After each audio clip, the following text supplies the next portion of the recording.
Zero তো কাজে লাগে, মাইনাস অবশ্যই বলছি। আপনি যদি একটা নেতা হন, আপনার এলাকার একটা আপনি নেতা হয়েছেন, আরেকটা নেতাকে আপনি তুলতে হবে।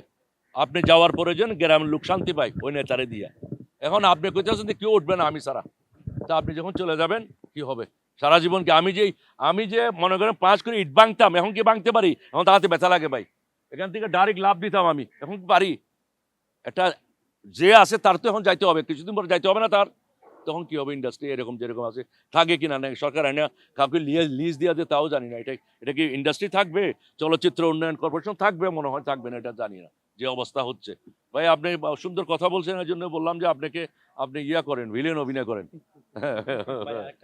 মানে এখানে হয়েছে কি বাড়ি কিছু কিছু না, এখানে ব্যাপারটা হয়েছে কি কিছু গ্রুপিং এর কাজ করে, কিছু গ্রুপিং থাকে। যেমন এখানে জ্যাম্পস ছিল, আমাদের ডাশিং হিরো বলেন আপনারা, আমাদের সদনা ডাশিং হিরো ছিল সদ্য সোহেল রানা, এটা ছিল জেমস গ্রুপের প্রধান হলো জসিম ভাই, ডাশিং এর প্রধান হলো আমার চলচ্চিত্রের জন্মদাতা সোহেল রানা সাহেব।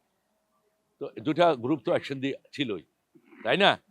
তো এখন মনে করেন কোন দিক থেকে যায় না যায় এগুলি এরকম আর কি ভাই। না, ওই যে আবার এটা না, আসলে এটা ঠিক আছে। না না না, একটা না কিছু আছে ভাই, ঠিক আছে। এখন প্রথম হচ্ছে ভাই, আমি ইদানিং একটা ওয়াইসিস কোম্পানির, অনেক বড় কোম্পানি, ওয়াইসিস কোম্পানির ব্র্যান্ড অ্যাম্বাসিডার, ওইটার ব্র্যান্ড অ্যাম্বাসিডার আমি ভালো একটা সম্মানীয় পাই, দেখাশোনা করি। আর গ্রামের কাজগুলি করি হলো গ্রামে টুকটাক, মনে করেন যে যেহেতু আমি তো নর্মাল একদম ফ্যামিলির ছেলে, আমরা একদম গ্রামের ছেলে, যে গ্রাম থেকে টেকনাফ থেকে কক্সবাজার বা চিটং ঢাকা আসার কোনো সুযোগই ছিল না, এর রাস্তাও ছিল না, এরকম একটা গ্রামের ছেলে আমি। তো আমি গ্রামকে অনেক পছন্দ করি, গ্রাম পছন্দ করি কারণ গ্রামে যেহেতু থাকি, আমি শাকসবজি, এই যে পেঁপে বাগান, কিছু গরু ছাগল, এসব কাজ নিয়ে আমি, ওটা 2-1টা লোক আছে আমার, ওদেরকে নিয়ে পালায় টালায়, মানে ঈদে মনে করেন যে আমি গরু বিক্রি করছি কয়েকটা, এরকম করে আমরা মোটামুটি আমার একটা ইনকাম, সোর্স অফ ইনকাম আমার ওখান থেকে চলে আসে, আমি ওইটা নিয়ে মোটামুটি চলতে পারি। আর অভিনয়ের কথা বলতাম ভাই, অভিনয় কি, আমার তো বিশ্বাস যে মনে করেন যে সরকার ছাড়া অভিনয় আর কেউ ঠিক করতে পারবে না ভাই। ওই যে একটা কথা মনে পড়ছে ভাই, বলবো? বলেন। সেটা হচ্ছে, আমি সংসদে শুনলাম ভাই, বুঝছেন, সংসদে শুনছি এক সংসদ সদস্য প্রস্তাব করতেছে মাননীয় প্রধানমন্ত্রীর উদ্দেশ্য করিয়া, যে মাননীয় প্রধানমন্ত্রী, আমাদের মাননীয় সংসদ সদস্যদের কোন উপজেলার মধ্যে আমাদের এলাকায় এখনো আমাদের অফিস নেই, তা আমরা ওখানে উপজেলাতে বসবো কোথায়? বসতে পারি না।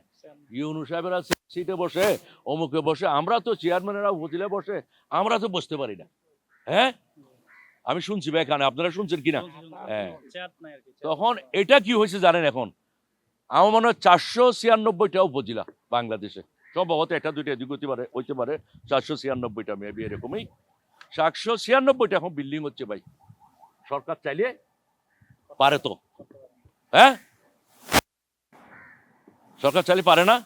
তা আমার মনে হয় এ সরকারে চাবে, কারণ চলচ্চিত্রকে বাঁচায় রাখতে হবে, চলচ্চিত্র বাঁচায় রাখলে ক্রাইম কমে যাবে।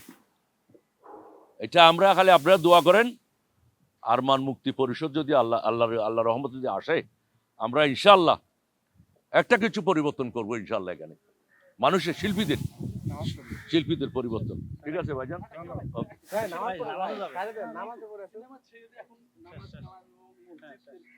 হ্যাঁ হ্যাঁ।